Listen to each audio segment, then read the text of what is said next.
Hey you gorgeous people, it's time for another vlog, and today we're gonna do a little wine tasting with this great Barbaresco which I opened last night, Chichin, from a friend of mine, Donna, and it's from Treiso, which is doesn't have a back level, sorry.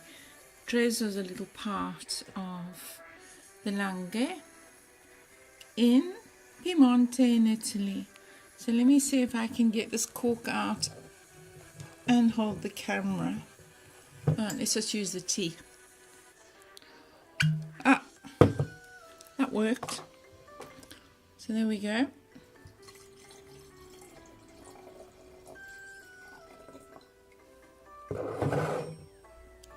Let's have a look at this.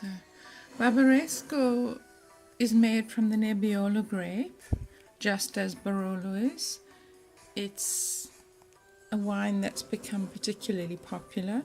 One should have a very big crystal glass, of course, because it doesn't do to have just a normal glass. I had some of this last night, and I'm having it with some walnuts that I just cracked. I've just had my nails done, so I don't want to fiddle with these shells too much. You see, just had the nails done in a lovely wine shade of burgundy.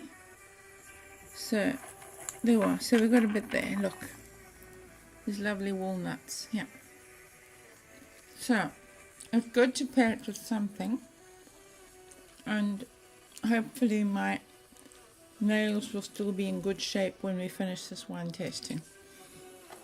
So let's go back to the Barbaresco. First thing you should always do, this wine was opened yesterday, so it's a little cool because I stored it in the fridge and took it out earlier. Wow. So the first thing to know is that it has lovely fruit immediately on the palate. On the nose it has what I would call a little bit of licorice, cherry, and a touch of mint, sort of mint that you would get almost like a peppermint, sort of just a tiny touch on the nose. But on the palate, the lovely plum that you expect from a Barbaresco, and a little bit of sour cherry, very nice fruit. This is a 2005, which I bought when I started renovating my house here in Italy. So it's time to open it. It's 12 years old and it's held up beautifully. The tannins are still there because nebbiolo should never be drunk young, obviously. And as you can see, it still had some time on it. Donna is the winemaker, as we mentioned. And so 12 years old, it's drinking beautifully. And this would pair beautifully with steak. Gosh, what wouldn't this pair beautifully with? Winter dishes like bolognese, rich meat dishes with a lovely stew.